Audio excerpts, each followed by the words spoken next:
पंच परमेष्टि भगवान की जय। आचार्य श्री गुरुवर कुंद कुंद महाराज की जय। आचार्य श्री गुरुवर विद्या सागर महाराज की जय। परम पूज्य निर्यापक श्रमण मुनि पुंगव श्री सुधा सागर जी महाराज की जय। मुनि श्री महासागर जी महाराज की जय। मुनि श्री निष्कम सागर जी महाराज की जय। समस्त आचार्य संघ की जय। उस सुख को व्यक्ति खोजता है जो सुख उसको अविनाशी रूप हो। दो प्रकार के व्यक्ति दुखी हैं। एक वो हैं जिनको सुख नहीं मिला है, एक वो हैं जिनको सुख मिल गया है लेकिन खो जाने का डर है। एक वो हैं जो मर रहे हैं, एक वो हैं जिनको मर जाने का डर है।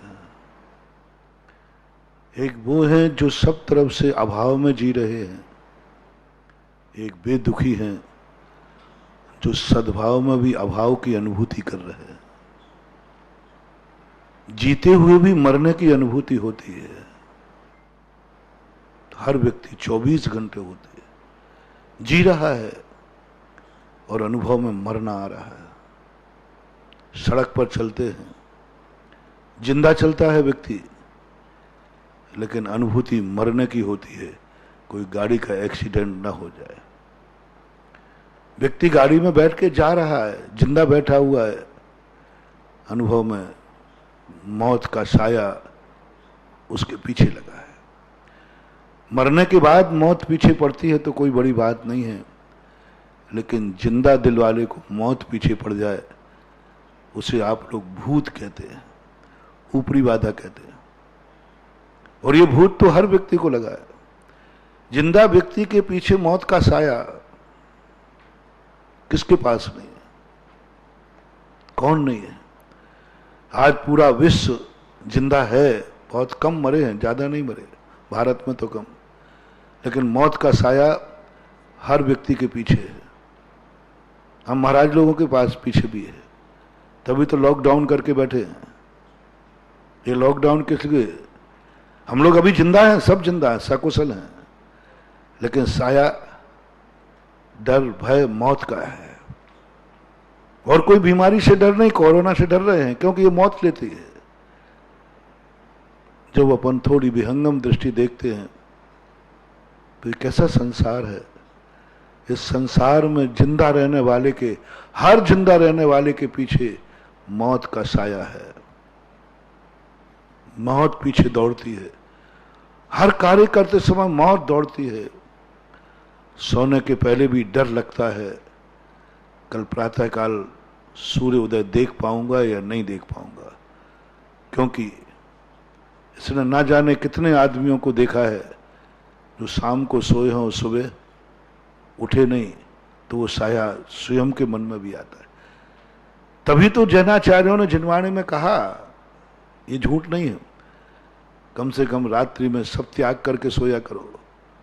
मैं पहले इसको इजीली लेता था, मैंने कहा अच्छी बात है, क्या फर्क पड़ता है कि सब कुछ अब मैं सो रहा हूं, मैं नमोकार मंत्र पढ़ के अब मैं सबका त्याग करता हूं। तो मैंने सोचा एक थोड़ा सा नियम है रात भर का। हाँ, तो मैंने समझा कि ये सब, बाद में सोचा कि मैंने कहा ये क्यों कराया जा रहा है, ये तो समाधि की तैयारी है, ये तो मौत की तैयारी है। कार्तिकेय अनुप्रेक्षाकार ने जब लिखा कि बोले ये त्याग तुम्हारे लिए त्याग नहीं है, ये तो मौत की तैयारी है, कि यदि रात में तुम मर गए तो कम से कम त्याग के साथ मरोगे, त्याग के साथ मरोगे। जिनवाणी ने भी मौत का साया दिखा दिया समाधि का। जब यात्रा में जाओ तो कहते 9 बार नमोकार मंत्र पढ़ना, सब छोड़ दो, सब विकल्प छोड़ दो। तो मैंने समझा कि शायद मंगल किया जा रहा होगा, नहीं, मौत का साया दिखा जा रहा है। यात्रा पे जा रहा है, मर सकता है, सब त्याग में करके जाना, त्याग करके जाना, सब छोड़ करके जाना। क्या पता सडनली एक्सीडेंट हो जाए तो त्याग के साथ मरोगे। जितने आकस्मिक त्याग कराए गए उस सबके पीछे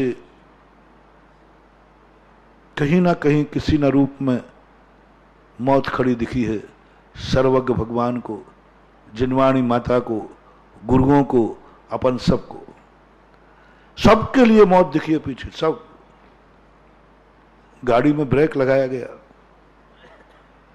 काहे के लिए? काहे के लिए? अपन समझे ब्रेक लगाया गाड़ी, नहीं, गाड़ी ब्रेक इसलिए लगाया, उस ब्रेक में मौत देखी है।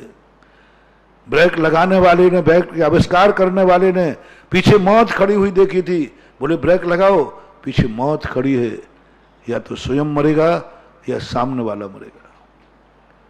ब्रेक मंजिल आने पर लगाए जाते हैं, उसके तो और तरीका भी निकल सकता था,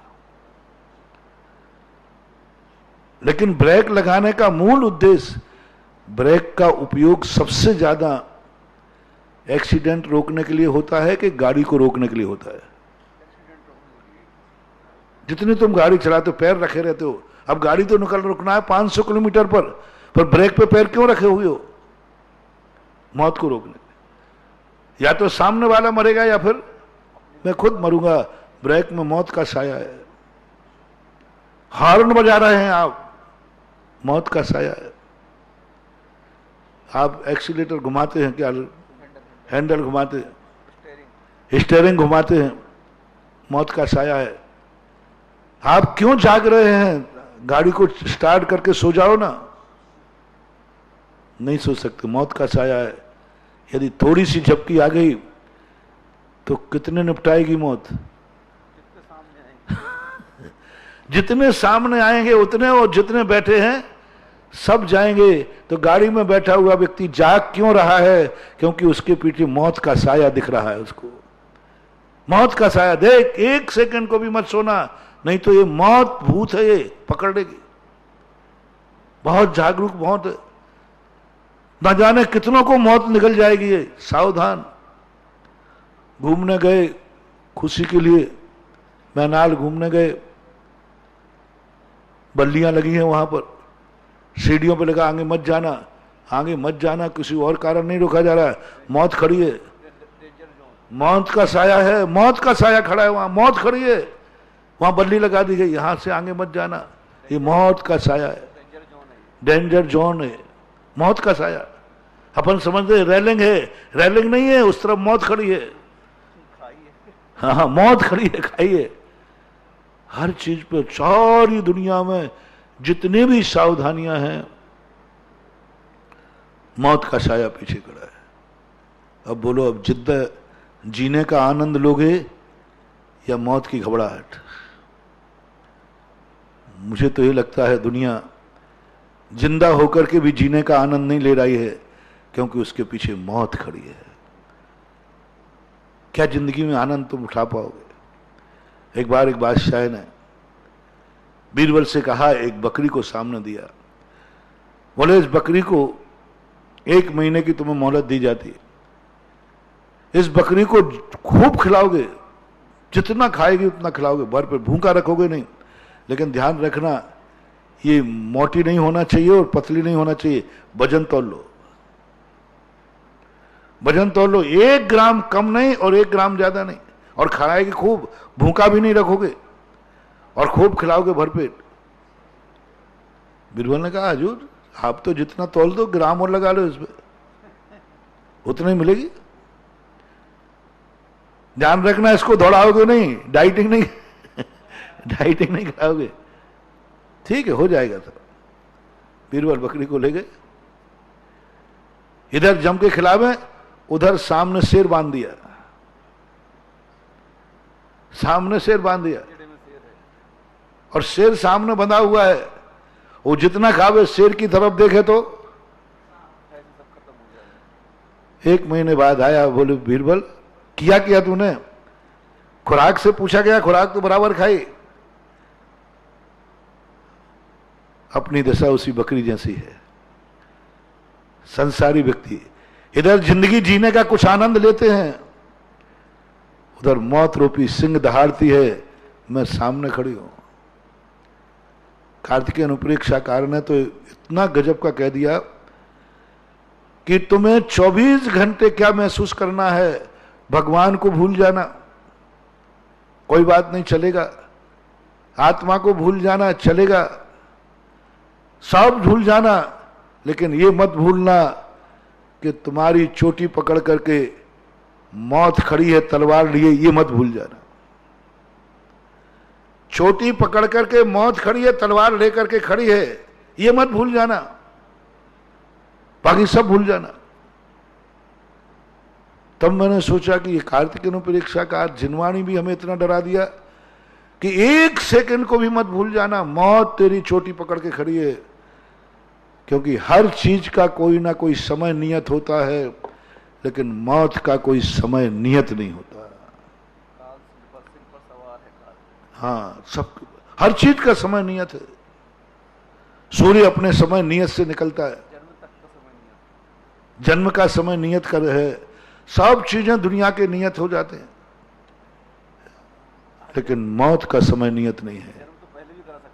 हाँ, पहले भी हो जाता है, सब हो जाते, सब चीजों में नियत है। बरसात नियत है, थोड़ा बहुत आगे पीछे हो जाती है। गर्मी नियत है, गर्मी में गर्मी पड़ती है, ऋतुएं नियत है, सब कुछ नियत। जैसा नियत नहीं है तो एक मौत नियत नहीं है। कब मौत किस समय किसकी आएगी ये मौत ही जानती है, अपन कोई नहीं जानते। धन्य है वे महामना, धन्य है वो महामना जिनके जीवन से मौत का साया उतर गया। कल हम लोग स्वाध्याय में चर्चा कर रहे थे, मात इस भरत क्षेत्र में 24 तीर्थंकर ऐसे हैं जिन्होंने ऐसा पुण्य कमाया, ऐसा पुण्य कमाया जिनकी जिंदगी में मौत का साया नहीं होता। वे कभी अकाल में नहीं मरे, उन्होंने मौत को नियत कर लिया। अपनी जिंदगी का सबसे बड़ा पुरुषार्थ होना चाहिए। ऐसा हम कौन सी साधना करें? 2 साधनाएं करना। एक, पहली साधना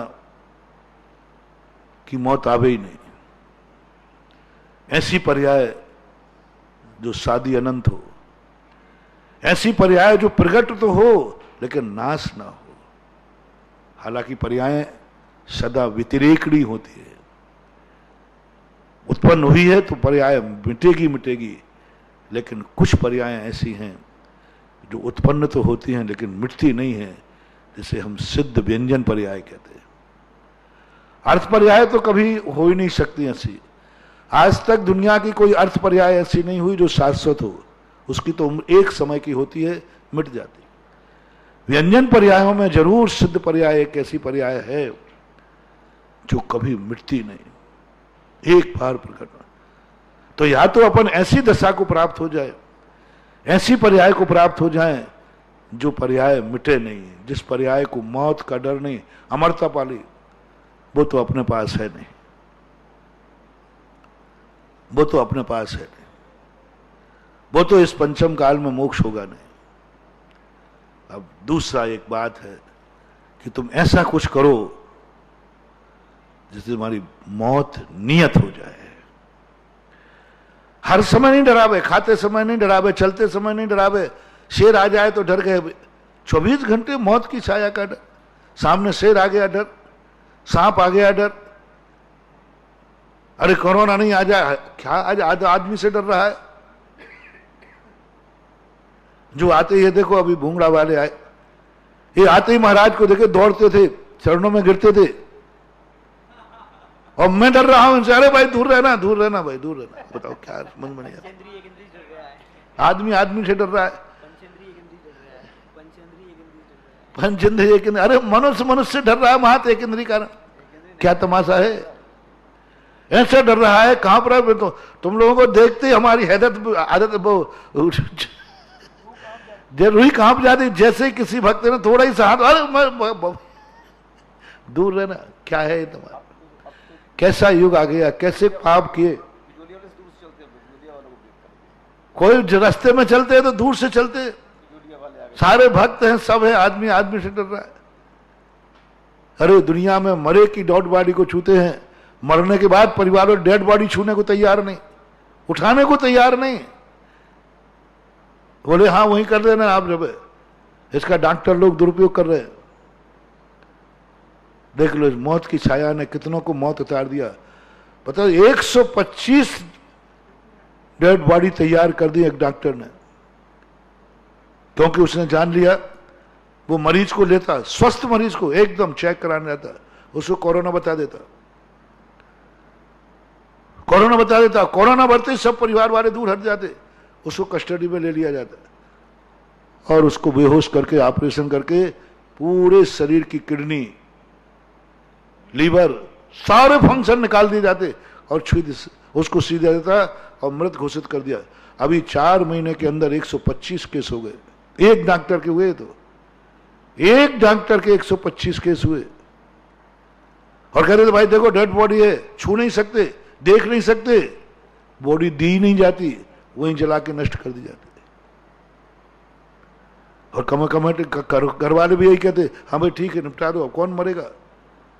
125 निपटा दिए उसने, 125 तो कबूल कर लिए। ये एक डॉक्टर के हाल है। आज कोरोना वाले को प्राइवेट डॉक्टर में जाओ तो 5 लाख रुपया पहले जमा कराना पड़ता है। क्या है धांधली है। सरकार हर चीज पे छापा पाड़ रही है, सरकार हर चीज पे कानून लगा रही है। ये जो मौत के सौदागर हैं इनके ऊपर कोई छापा नहीं, इनके ऊपर कोई निगरानी नहीं। एक पटवारी, एक तहसीलदार, एक चौकीदार यदि 500 रुपया रिश्वत ले लिया, उसकी जिंदगी खत्म हो जाती है, उसको समाप्त कर देते, उसकी नौकरी खत्म कर देते हैं। और ये डॉक्टर 5-5 लाख रुपया जमा करा रहे हैं पहले से। अभी कल एक केस आया, बताया कल कि जयपुर एक केस गया, पहले 5 लाख रुपया जमा कराया। मैंने गरीब का क्या होगा बेचारे का। सरकारी अस्पतालों में अब जगह नहीं है, प्राइवेट में जाना पड़ रहा है। मैं नरेंद्र मोदी से कहना चाहूंगा कि भारत के ये सेकंड भगवानों को संभालो पहले। भारत देश 2 भगवान होते, एक भगवान वो है ऊपर वाला, जहां तक हमें गति नहीं, दूसरा भगवान है डॉक्टर। और आज दुनिया में सबसे ज्यादा बेईमानी है तो मेडिकल लाइन में, मेडिसिन में सबसे ज्यादा बेईमानी है और सबसे ज्यादा मनमानी कर रहे हैं डॉक्टर लोग। सरकार को इस पर ध्यान देना चाहिए, क्योंकि आज देश की सबसे बड़ी समस्या बन गई। डर रहे हैं अपनी बॉडी छूने में, अपने बाप की बॉडी छूने में डर रहे हैं, अपने बेटा की बॉडी छूने में डर रहे हैं। मौत का साया, हर व्यक्ति इंसान से डर रहा है, कांप रहा है। जिसको कोरोना पता चल जाए कि इसको कोरोना है, उसको लोग इतनी बुरी दृष्टि से देखते हैं, इतनी बुरी दृष्टि से देखते हैं कि बिल्कुल बहुत ज्यादा, परिवार के लोग भी। जब हम लोग तक नहीं बचवा रहे हैं, हम लोग आजकल बाहर वाले जितने आते हैं, कितना कह रहा हूं मैं, हे मेरे भक्तों मेरी जान बख्शो, हे मेरे भक्तों मेरी जान बख्शो, यहां मत आओ, यहां मत आओ मेरे प्राण लेने वाले। अभी परसों कहा ना, यहां मत आओ मेरे प्राण लेने के लिए, मत आओ। जो कितना डर, कितना भय, इससे कैसे मुक्ति मिले, इस भय से कैसे मुक्ति मिले। ये दूसरी साधना अपन को करना है जिंदगी में। कम से कम मौत आवे, लेकिन हर समय तो मौत का डर ना हो। एक नियत समय है, जितनी आयु लेके आया हूं उतनी आयु में मरूं। अरे मरने के लिए मनाई नहीं, चलो मैं फार्म भरता हूं कि मरना मुझे स्वीकार है, लेकिन हर क्षण तो मौत का डर मत दिखाओ। कम से कम ये कह दो कि भाई इतने साल में, इतने बजे, इतने सेकंड में तुम्हारी मौत होगी, तो कम से कम शेष जिंदगी तो आनंद से जी लूं, शेष जिंदगी तो जीने का आनंद ले लूं। लेकिन कर्म भूमि के मनुष्य को, त्रियंचों को ये नसीब नहीं है। लेकिन इसकी दवाई, इसकी साधना कर्म भूमि के लोग कर सकते, अपन कर सकते। इसके लिए अपन को प्रयास करना पड़ेगा। हाँ, अनपवर्त आयु वाले जो हुए स्वर्ग मिल सकता है, स्वर्गों की अनपवर्त आयु होती है, भोग भूमि जा सकते हैं, असंख्यात वर्ष वो साधना अपन कर सकते हैं। अब अपन को मोक्ष जाने की साधना नहीं करना, क्योंकि मोक्ष तो इस भाव में है नहीं। कल ही मैंने कहा था मोक्ष जाने में तो अपन लोग फैल हैं, बंदी है, रास्ते ही बंद कर दिए। क्योंकि मोक्ष यदि मोक्ष की क्लास मुनि बनने के बाद 48 मिनट के अंदर अंदर व्यक्ति मोक्ष जा सकता है। हमें तो कितने साल हो गए, प्रयास करता हूं। लेकिन अब दूसरी साधना करना है, वो साधना है एक साधना तुम्हारे पास, एक साधना तुम कर सकते हो, एक साधना मैं कर सकता हूं। तुम्हारे लिए एक साधना दी गई कि वो पर्याय किस माध्यम से मिलेगी जिसमें मौत निश्चित है, कभी बीच में नहीं आ सकती, बीच में नहीं आ सकती। इतने जबरदस्त पाप करो, इतने जबरदस्त पाप करो कि पुण्य को रहने का तुम्हारा एक समय भी नहीं बचे। इतने जबरदस्त तुम कसाई करो कि शांति का तुम्हारे पास ना तुम शांति रखना ना दूसरे को शांति रखना, तो आपको नरक में आयु मिलेगी जिसमें से एक समय कभी घटेगी नहीं। नारकियों की मौत निश्चित है। लेकिन ध्यान रखना, मौत तो निश्चित है, लेकिन प्रति क्षण वहां मौत से भी ज्यादा कष्ट है। वहां के लोग मौत मांगते हैं, वहां चाहते हैं कि मौत कोई बुरी नहीं है, मौत आ जाए, लेकिन मौत नहीं आती। इसलिए मैं सलाह नहीं दूंगा कि हमारा भक्त ऐसी अनपवर्त आयु पाए नरकों की। अब दो चीजें मन अनपवर्त आयु थी, देव की और भोग भूमि की। एक लड़के ने लड़की से कहा कि मैं तुझे चाहता हूं, तेरे लिए सब कुछ करने के लिए तैयार हूं, मैं सारी दुनिया छोड़ दूंगा। तुम लोग जब भजन गाते हो ना, एक भजन गाते हो, मैंने सारी दुनिया छोड़ दी तेरे लिए, ऐसा कोई भजन है उधर? नहीं, तू मत छोड़ देना मेरे लिए, ऐसा कुछ है भजन है, आहार के समय गाते हैं। तुम्हारे मैंने दुनिया भुला दी तुम्हारे लिए, तुम मत भुला देना मेरे लिए। अरे मैंने कहा लैला मजनू, हमें लोग दे रहे तो हम भजन में गाते हैं, बड़े होते। मैं तो अब थोड़ा खोपड़ी तेरे, पहले तो अच्छा मानता था, अरे ये कितना चाह रहा है मुझे, मेरे लिए सारी दुनिया भुला दी, ये सच्चा भगत है। अब मैं समझने लगा कि सच्चा भगत है कि बेकार का भगत है। मेरे लिए दुनिया भुला दी, उसने भी यही कहा। ये डायलॉग तो सब में चलता है, सब में चलता है। उस बच्ची से कहा मैं तुझे चाहता हूं, सारी दुनिया छोड़ने को तैयार हूं। अब बच्ची तो कभी हम जैसे महाराजों के प्रवचन सुने होंगे, बोले जो प्रभावित सब कुछ छोड़ करके, बोले माँ बाप को भी हाँ सबको छोड़ दूंगा, गुरु को भी हाँ छोड़ दूंगा, धर्म को भी छोड़ दूंगा, दुनिया छोड़ दूंगा। ज्ञानी व्यक्ति कहे बस फ्रॉड है, ये फ्रॉड है, ये फ्रॉड है, ये नकली प्यार है, ये कभी गलत सही नहीं हो सकता। मेरे लिए सब कुछ छोड़ देगा, मेरे से, मैं गुरु से बड़ी हूं क्या इनके, मैं भगवान से बड़ी हूं क्या माँ बाप से बड़ी हूं?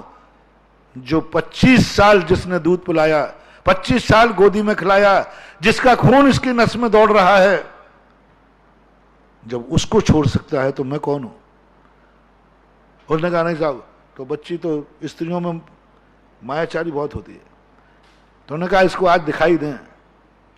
उसने कहा अच्छा ये बता, तू माँ को छोड़ देगा? बोले हाँ अभी हाल आज के बाद माँ के पास नहीं जाऊंगा। बोले नहीं, तू मुझे माँ का कलेजा लाके दे देगा? बहुत अच्छा भजन है, पूरा याद नहीं आया मुझे, बाका बा। हाँ बोले अभी जाके लाता हूं। और बस वो तो दौड़ गया।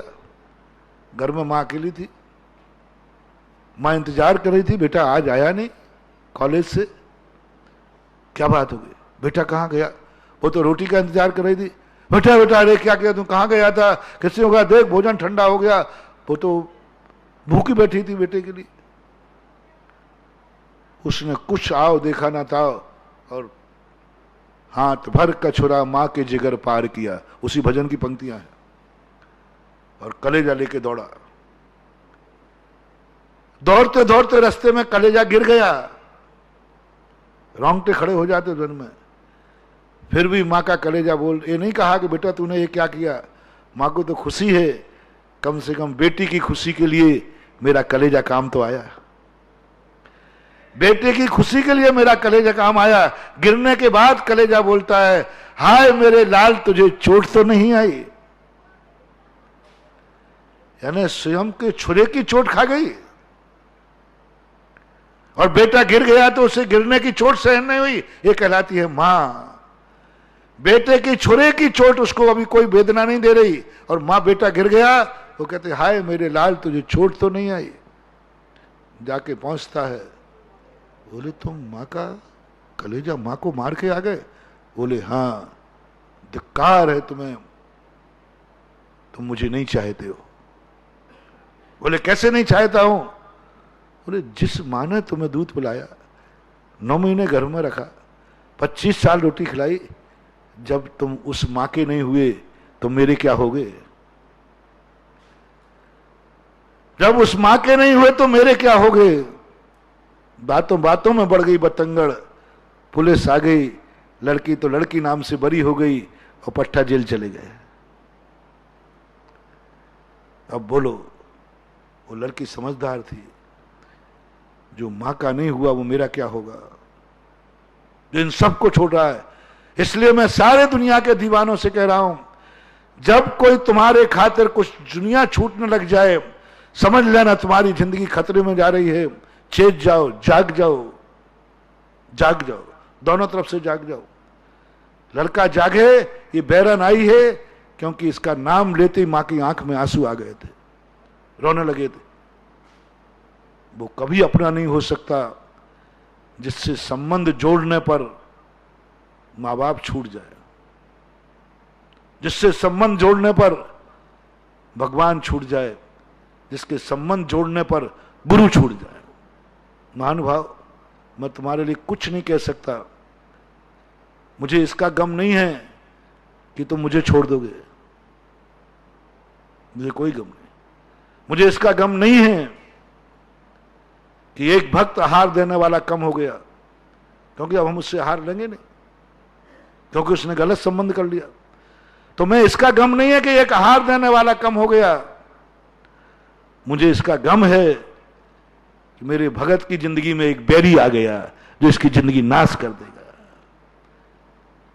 मुझे इसका गम नहीं है कि आपके मां बाप से एक बेटा छिन गया। मां बाप तो निकाल लेंगे रे जिंदगी, उनकी तो जिंदगी निकल जाएगी। मुझे गम इस बात का है कि ये बेटा अनाथ हो गया और ये बैरन इसके प्राण ले लेगी, क्योंकि मां बाप तो छूट गए। अब इसके चंगुल में आ गया ये बैरन इसकी जिंदगी बर्बाद कर देगी, इसकी जिंदगी को मिटा देगी। ये पूर्व भाव का बैर का बदला इसको लेना था, ले लिया, अनाथ कर दिया, धर्म से अलग कर दिया। इन दुश्मनों को पहचानो, और इन दुश्मनों को नहीं पहचानोगे तो तुम्हारी जिंदगी में कुछ भी हासिल होने वाला नहीं। तुम सुख की कल्पना कर रहे हो, वो दुख की कल्पना करके जाएगा। एक महानुभाव की कथा मैंने सुनाई थी, देखना कैसा। एक व्यक्ति बहुत भक्ति करता था, बहुत धर्म करता था, और वो करता नहीं था। तब उसको ये चिंता थी कि इतना धर्म करता है, इसकी तो सदगति हो जाएगी, ये तो स्वर्ग जाएगा, मेरा तो क्या होगा, मैं तो इतना धर्म करता ही नहीं। अब उसको इस बात का दुख नहीं था कि मैं धर्म क्यों नहीं करता हूं, उसको इस बात का दुख था कि ये धर्म क्यों करता है। इससे भी दुखी होते कई लोग। उसने उसकी एक कमजोरी पकड़ ली, उसको गुस्सा बहुत आता था उस धर्म करने वाले को, पानीदार बहुत था। तो कमेटियों में उसने क्या कहा, इससे कैसे बदला लूं, इसका कैसे धर्म छुड़ाऊं। ये महाराजों की सेवा खूब करे, मंदिर में 2-2 घंटे लगावे, अभिषेक पूजन करे, ये तो बहुत गलत हो जाएगा, इसका तो कल्याण हो जाएगा। उसने एक दिन कमजोरी के कारण चला करके वो आया और कुछ कर रहा था, द्रव्य वगैरह धो रहा, उसने उससे झगड़ा मोल ले लिया और कहा तेरे बाप का मंदिर है जो यहां आ जाता है। और जो दुश्मन बन रहा था वो अध्यक्ष पदाधिकारी था, और बस उसके लिए उसका 2-3 पीढ़ी से बैर चल रहा था, उससे झगड़ा कर लिया। तेरे बाप का मंदिर है जो तुम ऐसा करते हो, मैं यहां का अध्यक्ष हूं। और वो तो थोड़ा पानीदार था ही, उसने कहा अच्छा ये बात है, और थाली फेंकी और ले संभाल तेरा मंदिर, आज के बाद इस मंदिर में कदम नहीं रखूंगा, मंदिर में कदम ही नहीं रखूंगा मैं। एक ही मंदिर था उस गांव में। उसने उस दिन के बाद जिंदगी भर उसने कभी बिना अभिषेक पूजन के पानी नहीं पिया था। उसने जब से होश संभाला, बस उस दिन हो गया नहीं रखूंगा। उस दिन के बाद वो मंदिर नहीं गया, बिना मंदिर खाने लगा। महाराज लोगों के पास नहीं जावे, बिना उसके महाराजों की सेवा, बाहर आते दर्शन कराता, कम मंदिर के अंदर नहीं, नियम कर लिया उसने, चाहे दुनिया यहां के वहां हो जाए, आज के बाद संभाले मंदिर में, आज के बाद मंदिर नहीं आऊंगा। 13 साल हो गए, 13 साल वहां मैं पहुंच गया। मुझे पता चला, लोगों ने कहा महाराज जी ऐसा बेचारा भक्त था, इतना धर्मात्मा था। मैंने क्या बात है, ऐसा ऐसा हुआ। और मैंने फिर उन सज्जन को मान पर मैंने कही भैया ऐसा क्यों किया, कितना अंतराय पड़ गया। बोले महाराज अंतराय मंतराय तो जाए, मैं तो वैसे ही दुर्गति जाऊंगा, लेकिन मेरा तो नीति थी कि इसका धर्म बंद कैसे कराऊं। इसलिए मैं खुश हूं कि अब ये बिना मंदिर के खा रहा है, बिना गुरु के रह रहा है, इसकी दुर्गति हो जाए, बस इसलिए मैंने किया। भारत देश दुनिया बड़ी विचित्र है। एक जोक आता है कि अमेरिका वाले साधना कर रहे थे, जाप कर रहे थे कि रूस का नाश हो जाए। अमेरिका वालों ने मांगा, हे देवता प्रसन्न हो तो रूस का नाश कर दो। रूस वाले से पूछा कि भाई तुम क्या चाहते हो, बोले अमेरिका का नाश कर दो। वहीं भारत का एक व्यक्ति था, उससे पूछा तुम्हें क्या चाहिए, तुम क्यों साधना कर रहे हो, क्यों बुलाया मुझे। बोले साहब हम भारत वाले लोग हैं, हम लोगों को तो कुछ नहीं चाहिए, संतोषी प्राणी हम लोग तो जितने में उतने में गुजारा चल रहा है। बहुत दिनों से ये दोनों साधना कर रहे थे, तो इनको देखकर बस हमें कुछ नहीं चाहिए, इन दोनों की भावना पूरी कर दीजिए। हमें कुछ नहीं चाहिए, बस इन दोनों की भावना पूरी हो जाए, बस यही हमारा परोपकार है। अब बोलो भैया, देवता कहने लगे ये तो और खतरनाक निकला, दुनिया ऐसी है। पर जब मैंने सब समझ करके, अब वो मंदिर में आने को तैयार, महाराज मंदिर में तो नहीं आऊंगा, मेरा नियम है। मैंने बुलाया, नहीं महाराज मंदिर में तो नहीं रखूंगा, चाहे मर जाऊंगा। अब मैंने कहा कि भैया इसको समझाना जरूर है। मैंने कहा तू मंदिर में मत आ, मैं मंदिर से बाहर आ जाता हूं, मैं मंदिर के बाहर आ जाता हूं। मैंने टाइम निश्चित किया, शौच के लिए जाता था। मैंने कहा देख भाई मैं वहां सुबह सुबह शौच जाता हूं, वहां आ जाना। वहां एक पेड़ था, उस पत्थर पे मैं बैठा और आध घंटे पौन घंटे मैंने समझाया। मैंने कहा मालूम तुम्हें वो कौन है। अरे महाराज जी मेरा 7 पीढ़ी दर पीढ़ी का बैरी है, और वो उसकी बात मैं सहन कर लूं, वो मेरी बेइज्जती करे सहन कर लूं। मैंने कहा तुम हार गए।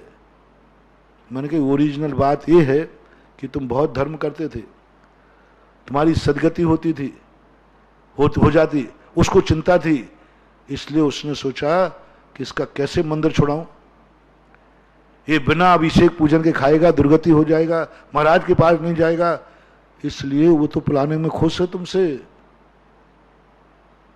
वो तो एक तरीका अपनाया तुझे धर्म छुड़ाने का। बोले महाराज क्या बात है। मैंने कहा मेरी बात पे विश्वास नहीं है। मैंने कहा वो सफल हो गया, वो चाह ही रहा था, ये तुम्हारी हार है, उसकी जीत है। और मैंने उसको इस ढंग से समझाया वो तो मालूम है समझाने में, तो फिर मैं, पता तो पूरा ही था, उसमें नमक मिर्ची और डाल दी। मैंने कहा ये है जन्म जन्म का बैरी तुम्हारा, और वो सफल हो गया। बोले महाराज जी ये बात है? मैंने की बात है, ये बात है महाराज। अब देखता हूं उसके बाप का मंदिर है, रोक के दिखाया है। उसी दिन आ गया वो तो धोती दुपट्टा पहन के, और सबसे, किसकी हिम्मत है जो मुझे मंदिर से निकाल रहे हो? तुम सफल हो रहा था, वो तो गुरु ने बचा लिया, नहीं तो मैं तो बर्बाद हो जाता। आज भी अभिषेक पूजन हो रहा है और वो कहता अब कोई माई का लाल निकाल के दिखा है। हो जाता है कई बार ऐसा, समझ नहीं पाते। एक कंजाइश था मुनि विरोधी, वो मेरे पास आके पूछा महाराज जी आप बहुत स्पष्ट बोलते हैं और आप जो कुछ बोलना है सही बोलते हैं, आपको यही चिंता नहीं रहती कि वो आपके ऊपर लागू हो रहा है, किसके ऊपर हो रहा है। मैंने पक्का? बोले महाराज मैं आपसे बहुत प्रभावित हूं, एक प्रश्न करना चाहता। मैंने क्यों? बोले देखो महाराज मैं किसी मुनियों के पास नहीं जाता। मैंने मेरे पास क्यों आया फिर? बोले महाराज आप बहुत स्पष्ट बोलते हो और आप जो बोलोगे सही बोलोगे, ये मुझे विश्वास है। मैंने कि फिर से बोल दो एक बार। बोले महाराज मुझे विश्वास है कि तुम सही बोलोगे। मैंने कि देखो फिर देख लो भाई, नहीं बाद में कहो। महाराज मुझे विश्वास है आप सही बोलोगे। महाराज जी सही बताओ मुझे, पंचम काल में सच्चे मुनि होते हैं कि नहीं? मैंने कि सबसे पहला तो बुद्धू है, ये किससे पूछ रहा है? अब दुकानदार से पूछ रहा है कि भाई नारियल चोखा कौन सा है, वो तो कहता मेरे तो सारे ही चोखे हैं। अब मेरे से पूछ रहा है, यदि भैया मुझे मालूम होता कि पंचम काल में मुनि नहीं होते हैं तो फिर मैं भी बनता, क्यों बनता? मेरा बनना होता। तो मैंने कहा ये बिल्कुल बुद्धू आदमी है। मैंने कहा सही बताऊं? बोले महाराज देखो मैंने पहले ही कहा कि आप बिल्कुल, तो मैंने कहा नहीं होते, नहीं होते। मैंने किसी से कहना मत, नहीं होते। वो एकदम बोले महाराज जी इतना सत्य, इतना सत्य आप बोल सकते हैं? आप मुनि होकर कह रहे हैं, अभी तक सब मुनियों के पास गया, हर मुनि कहता है ये देखो आगम में लिखा है, कुंद कुंद स्वामी ने लिखा है, सब में लिखा पंचम काल में मुनि होते हैं, होते हैं। वो पहला मुनि होकर के कह रहा है कि मैंने कहा नहीं होते। अब वो 1-1.5 मिनट तक मेरी तरफ यूं देखा महाराज जी, और बस वो देखकर पता नहीं उसको क्या हुआ। बोले महाराज जी आप में इतनी हिम्मत कैसे हो गई, इतनी हिम्मत कैसे हो गई आप, और इतना सत्य बोलने वाला कभी खोटा नहीं हो सकता। अब देखना उल्टा चल रहा है। और उसने नमोस्तु करके पैर कर कहा महाराज जी सही बताओ, अब बताओ सही, ऐसा आपने क्यों बोला? कि आपको डर नहीं है कि हमारे मुख से ही निकला हुआ कि मैं खोटा हूं? कौन दुकानदार कहता है कि मेरा नारियल खोटा है? कौन दुकानदार कहता है कि मेरी दुकान में खोटा माल मिलता है?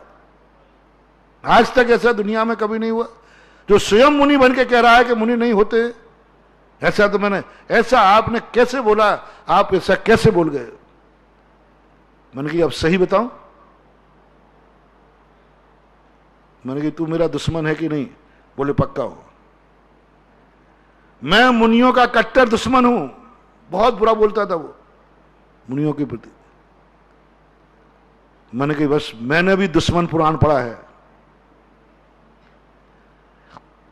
मैंने दुश्मन पुराण पढ़ा है, और दुश्मन पुराण कहता है कि दुश्मन का कभी भला नहीं चाहना, दुश्मन का कभी भला नहीं चाहना, दुश्मन पुराण कहता है। दुश्मन का सदा बुरा विचारो, और जब तू मेरा दुश्मन है तो मैं तेरा भला कैसे विचार सकता हूं? मुझे एक ही बात का डर था कि यदि मैं कह दूं क्योंकि तूने ये तो कह दिया महाराज बोलेंगे तुम सत्य बोलोगे, और यदि मैं कह देता मुनिराज होते हैं तो तुम मुनियों को मानना शुरू कर देता, तो मुनियों को मानना शुरू कर देता, मुनियों को चौका लगाना शुरू कर देता, मुनियों की सेवा करना शुरू कर देता, तो तेरी तो सदगति हो जाती। और दुश्मन पुराण कहता है दुश्मन को कभी सदगति का रास्ता नहीं बताना। तो मेरे में भी दुश्मनी आ गई जब तू दुश्मन है कि तेरी सदगति ना हो जाए। इसलिए जब तू मेरे मुख से सुन लेगा तो अब तो तू और कट्टर मुनि विरोधी हो जाएगा और दुनिया से कहेगा मैंने मुनिराज सच से पूछ लिया है कि पंचम काल मुनि नहीं होते। तो अभी जितनी तू घृणा करता था मुनियों से अब डबल करेगा, गालियां भी डबल देगा और मुनियों के प्रति बहुत बुरे भाव करेगा, क्योंकि मेरे से तुम्हें प्रमाण पत्र मिल गया। और तू जितना जितना मुनियों के प्रति बुरे भाव करेगा उतनी तेरी दुर्गति होगी, और तेरी दुर्गति होगी। दुश्मन पुराण कहता है मैं सफल हो गया। दुश्मन की दुर्गति देखकर किसको खुशी नहीं होती? तो कहता अच्छा महाराज ये पॉलिसी थी आपकी, ये आपका भाव था। अब देखता हूं, बजरंगगढ़ की बात है, अब देखता हूं महाराज कौन मुनि भक्ति से रोकता है, कौन मुझे मुनि भक्ति से रोकता है। ये है आप लोगों की चाल। मैंने कि भाई दुश्मन पुराण की चाल तो यही है। और वो आज भी चौका लगाता है, आज भी मुनि भक्त हो गया, और वो कहता है जिंदगी में आज के बाद मैं कभी मुनि का विरोध नहीं करूंगा और मुनियों की भक्ति करूंगा। आज बोलको मुनियों के साथ बहुत अच्छी तरह सेवा भक्ति करता है। अब आपसे पूछना चाहता हूं मैंने जो कुछ किया, मैंने अच्छा किया कि बुरा किया? जल्दी बताओ। हैं? नहीं, गलत किया हो तो प्रायश्चित ले लूं? तुम्हारे कहने से थोड़ी प्रायश्चित ले लूंगा। आज वो मुनि धर्म समझ गया। मैंने कि बोलो, यदि मैं सीधे सीधे बोलता कि मुनि होते हैं, मुनि होते हैं ये है, तो वो कहता है ये तो सभी मुनि बोलते हैं अपने आप को, अपने मालूम खोटा कौन कहता है? कभी कभी उल्टे लोगों को उल्टी भाषा समझाना पड़ता है,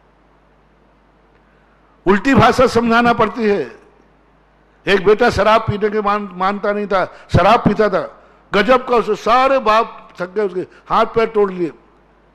मेरे पास आए, बोले महाराज जी, मैंने कि सब उपाय कर लिए? बोले महाराज सब कर लिए, हमने तक सेल्फास गोली खाने के लिए तैयारी कर ली। वो कहता कल खाते थे आज खा लो, मैं शराब नहीं छोड़ूंगा। मैंने कि बस एक उपाय और अपना लो, एक उपाय और अपना लो, कल जाकर के तुम शराब की बोतल लेके पहुंच जाना कि बेटा ले ये तेरी शराब। बोले पापा आप शराब लाए? बोले हाँ, मैंने सोच लिया है कि तुझे रोकते रोकते मैं थक गया हूं, बहुत तुझे दुख दिया, बहुत परेशान किया, तुझे बहुत दुख दिया। अब मैंने सोचा है कि ये परेशान क्या हो, अब मैं ही तुझे लाके बोतल, एक और चाहिए हो तो दो भी लाया हूं। वो दो लेके पहुंच गए। बोले ले पी, अब पी, जल्दी पी, और दूसरी और पी।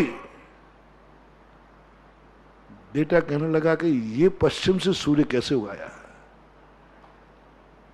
जो बाप हाथ में तोड़ा, ये पश्चिम से सूरज कैसे, और कह रहा और पी। वो एकदम शक्ति में आया। बोले पापा बात क्या है? बोले बेटा कुछ नहीं, तू तो पी, और तीसरी और चाहिए तो मैं तुझे लेने जाऊं, तुझे कष्ट नहीं करना, जितना पिएगा उतनी बोतलें मैं तुझे पिलाऊंगा, पी ले अब तू जितनी पीना, और मैं पिलाऊंगा, और आज के बाद कभी रोकूंगा नहीं, नियम करता हूं, कभी नहीं रोकूंगा, तू कितने पी के आना। वो समझ गया कि मामला गड़बड़ हो गया। आपने मां को देखा? मां के बाद जब बहुत सारे लड्डू वगैरह लगे हों तो बेटा मानता नहीं है, तो मां क्या करती है? ले अब खा, पूरी थाली खसका देती है, अब ये लगा खा पूरी। अब छोकरा समझ गया है अब खाने की बारी नहीं है।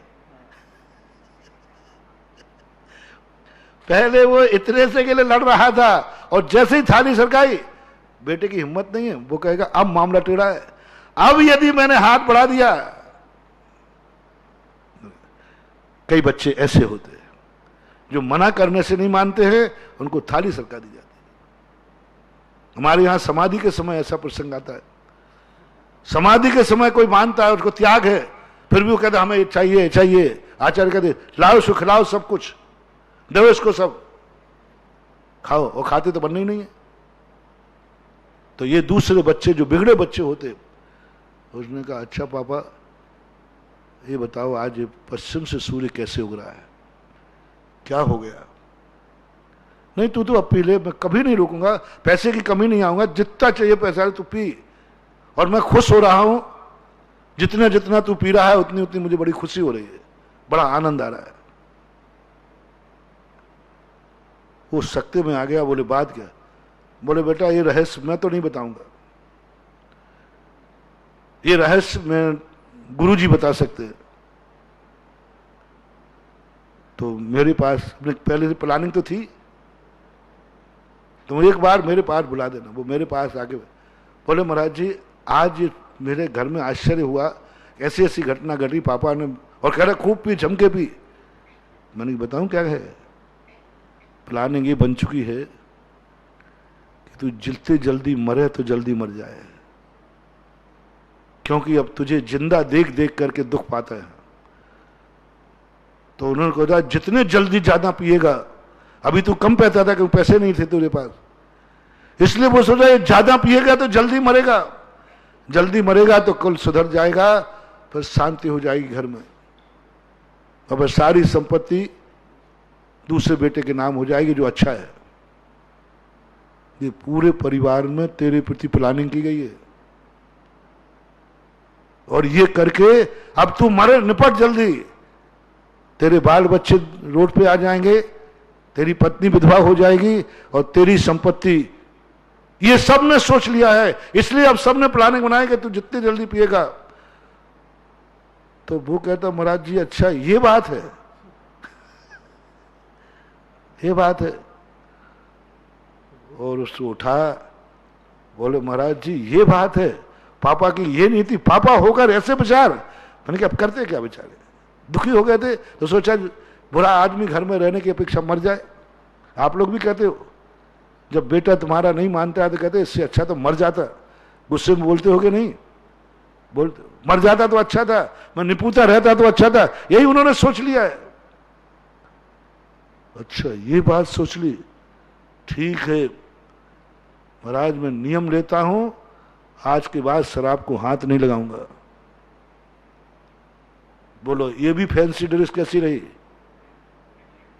बोलते नहीं हो सुरेश बाबू? परिवार बच गया, परिवार बच गया। मेरे पास ऐसे उल्टे सीधे केस आते हैं, लेकिन निपटा देता हूं, चिंता नहीं करना। एक बार एक शराबी के बाप की बेटे की रिपोर्ट लिखाई शराब में, वो कहता था मैं बिल्कुल नहीं रह सकता हूं, मर जाऊंगा मैं। तो मैंने बाप से कहा कि एक काम करो, इसकी एफआईआर दर्ज करा दो। एफआईआर दर्ज कराई, और थानेदार से मिलकर के मैंने 15 दिन इसकी जमानत नहीं होना चाहिए। 15 दिन बाद आया, मैंने कहा भाई तू तो कहता एक दिन 15 दिन वहां मिली कि नहीं मिली? बोले नहीं मिली। बोले झूठ बोलता है, लेकिन बाप को एफआईआर दर्ज कराना पड़ी। तो इन सारे प्रसंगों को सुनाने का मतलब है कि बैरी है वो तुम्हारा, जो तुम्हारे लिए सब कुछ छोड़ने को तैयार है। बेटियों से बेटों से मेरा बहुत बहुत अच्छी तरह से आग्रह है, बहुत करुणा दया करके कह रहा हूं, जो तुम्हारे लिए मां बाप को छोड़े, समझ लेना मां बाप का नहीं हुआ वो तेरा क्या होगा। उस कन्या ने स्पष्ट कह दिया, तुम मां बाप को मेरे लिए छोड़ने को तैयार हो, जाओ तुम मेरे पूर्व भाव के बैरी हो, जो मेरे लिए मां बाप को छोड़ रहा है। क्या कहा तुमने? मेरे से संबंध बनाने के बाद तुम्हारे गुरु छोड़ जाएंगे। तुम मेरे लिए गुरु को छोड़ सकते हो? तुम्हारा कोई इतबार नहीं, तुम्हारा कोई भरोसा नहीं। मुझे वो पति चाहिए है, वो चहेता चाहिए है जो गुरु और मां बाप के लिए मुझे छोड़ देवे, उसी को मैं अपना मानूंगी। यदि मां बाप छूटते हैं तो मुझे छोड़ देवे, और मैं ये प्रस्ताव रखती हूं, मैं उससे शादी करूंगी जो मुझे छोड़ेगा। ये कह के देखो, मैं तुमसे शादी तो करना चाहता था, लेकिन तुमसे शादी करने पर मेरे माँ बाप छूट जाते। माँ बाप ने हिदायत दे दी है कि मैं तुम उससे शादी करोगे, तो मैं इसलिए अब मैं तुमसे शादी नहीं कर सकता, क्योंकि मैं माँ बाप को नहीं छोड़ सकता, मैं गुरु को नहीं छोड़ सकता, मैं भगवान का अभिषेक नहीं छोड़ सकता, मैं भगवान का अभिषेक नहीं छोड़ सकता। महानुभाव, कभी ये बलिदान दे के देखना तुम। भगवान यही तो देख रहा है, तूने मुझे बलि पे चढ़ा दिया है कि तूने कुछ बलिदान किया है। गुरु यही तो देखते हैं, तूने मुझे बलिदान किया है कि बलि पे चढ़ा रहा है मुझे। मां बाप की भक्ति यही होती है। इसलिए ऐसा कोई अपना साथी मत चुनना, ना कोई साथी बनाना जिससे तुम्हारा सब कुछ छूट जाए। और घर में आई हुई कन्या से यदि वो मां बाप से छुड़ाने की बात कहे, अलग होने की बात कहे, तो भी तुम सावधान हो जाना, क्योंकि और कन्या से भी मेरा कहना है, क्यों जा रही है तू पापन बनकर? तेरे जाते ही, तेरा नाम सुनते ही पूरे घर के आंसू में, आंखों में आंसू थे। तू कहां से जिंदा रहेगी? उन आंसुओं में भस्म हो जाएगी। ससुराल जाने वाली कन्याओं से मेरा कहना है, तुम्हारे जाते ही सारा परिवार में आंसू आ रहे हैं, सारा परिवार की इज्जत धूल में मिल गई है। ये बद्दुआ तुम्हारी जिंदगी को भस्म कर देगी। बद्दुआ। ऐसे जब संबंध हो जाते हैं तो उनके मां बाप की क्या हाल होते हैं। ऐसे बद्दुआ देते हैं, भगवान मैंने कौन सा पाप किया है जो ऐसा छोरा, ऐसी छोरी पैदा हुई। ये अभिशाप महानुभाव 100 भवों तक ये अभिशाप तुम्हारी जिंदगी बर्बाद करेगा। मत लेना रे महानुभाव। कन्या से मेरा कहना है, कैसी भी गरीब पर्याय मिल जाए, भिखारी से शादी कर लेना, लेकिन उस परिवार से शादी मत करना। तुम्हारे जाते ही मां बाप शर्मिंदा हो जाए, मां बाप रोने लग जाएं, उस कुल में गुरु का आना बंद हो जाए। मत करना रे। मेरा दुश्मन भी है, मेरा दुश्मन भी है, उससे भी मैं करुणा दया करके कह रहा हूं, वो संबंध मत बनाना। तुम्हारे संबंध बनाने से उसके गुरु छूट जाएंगे। तेरे संबंध बनाने से भगवान का अभिषेक छूट जाएगा। तेरे संबंध बनाने से उस कुल में 7 पीढ़ियों से गुरुओं के आहार होते आए हैं। तेरे संबंध से उस कुल के आहार बंद हो जाएंगे। ये अंतराय कर्म 1000 वर्ष कहूं कि लाख भव कहूं कि अनंत भव कहूं, लाखों करोड़ों वर्षों तक भी तुम कभी सिद्धि को प्राप्त नहीं होगे। सदा दुख उठाते रहोगे, सदा दाने दाने को मोहताज होते रहोगे, क्योंकि तुमने संबंध बना करके उस घर में मुनियों का आना बंद हो गया, मुनियों का हार दान बंद हो गया, तुम्हारे जाते गुरु छूट गया। ऐसा बड़ा पापी, ऐसी बड़ी पापिन दुनिया में कोई हो नहीं सकता। लड़के लड़कियों से, दोनों से मेरा कहना, संबंध बनाने वालों से मेरा कहना है, मत करना, मत करना। और जो दूसरी बात हम कह रहे थे कि क्यों मुनियों को आहार देने की बात जो कह रहा था, इसी से अपन थोड़ा साइड में हो गए थे। इसलिए नहीं कि मुनि को आहार देना है, इसलिए कि तुम्हें अमर बनाना है, तुम्हारी अकाल मौत नहीं हो। जो मौत का साया तुम्हारे पीछे चल रहा है, आपका समय हो गया है। इसलिए इस विषय को अभी बहुत महत्वपूर्ण, मौत का साया तुम्हारे पीछे चल रहा है। तुम सुखी होना चाहते, तुम परमानंद चाहते हो, लेकिन मौत जीने का भी आनंद नहीं लेने दे रही। ये मौत क्यों? क्योंकि तुमने पूर्व में ऐसे संबंध बनाए हैं जिसमें तुमने सारे कुल की, गुरु की इज्जत को धूल में मिला दिया है। बाद में जब ये कर्मोदय में आएंगे तो क्या करोगे तुम, कैसे करोगे? इससे निपटने के उपाय, इससे निपटने के लिए तैयारी है, वह बात के लिए मैं आपको बता रहा हूं कि कम से कम 24 घंटे में एक बार साधु को दान देने की सोचना। पहला कृत से, कृत नहीं हो तो कार्य से, कार्यत भी संभव नहीं हो तो 24 घंटे में एक बार अनुमोदना से और मन से आहार जरूर दे लेना।